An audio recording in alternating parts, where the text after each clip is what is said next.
Okay, hello everybody, it's Josh. As you might already be aware, Alby is using a new calendar system for our website. Offers a bunch of added new features, a new user interface, and a lot less maintenance on our part, as well as it goes real well with what other schools in our conference are using. So what it does not offer is a quick and painless way to sync up with Google Calendars, which a lot of us seem to be wanting to do, myself included. So this is going to be a real quick tutorial on how to do that. I'm going to go through it at a pretty quick rate just to save on upload time and file sizes. But just remember, you can always pause and rewind it and play it back as many times as you need in order to get it done. And of course, if you're still having issues, please by all means call me at extension 114 and I'm more than happy to help. First thing you want to do is open up a browser and go to our school's website. It hasn't changed and the link location for the calendar hasn't changed, but when you click on it you'll notice that in fact the calendar itself has changed drastically. On the right hand side, about halfway down under the search bar, there's this button, Advanced View Report. We want to click on it.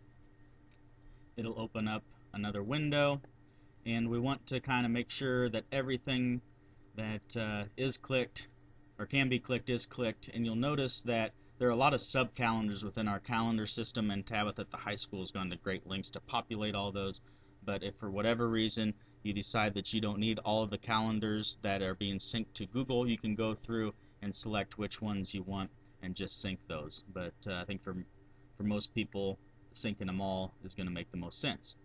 Down at the bottom, there's a date range radio button. We'll want to click on it to select date range, and then we'll want to go to the right hand side and change 2014 to 2015. And in effect what that does is set the date range that it's pulling a month or a year and a month out from today's date.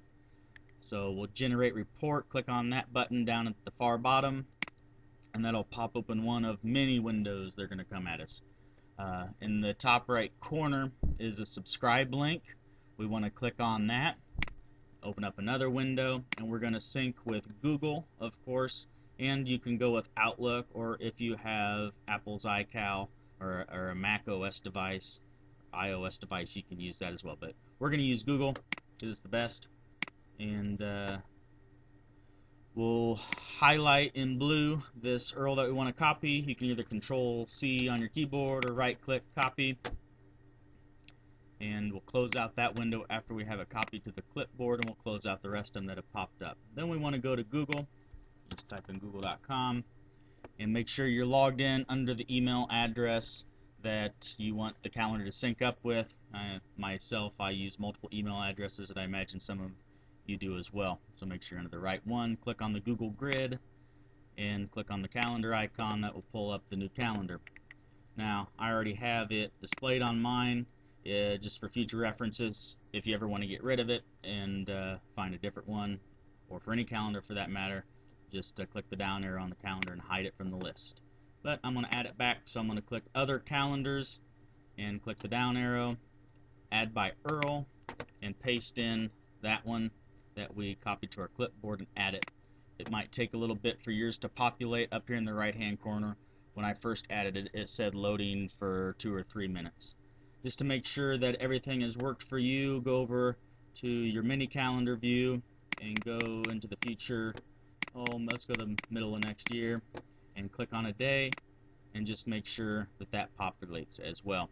If it doesn't populate at first, try refreshing your browser window, hit F5 on the keyboard or the reload button, and see if that helps. And if you have any problems at all, please give me a call. Like I said, I'm extension 114 and I'll be more than happy to help.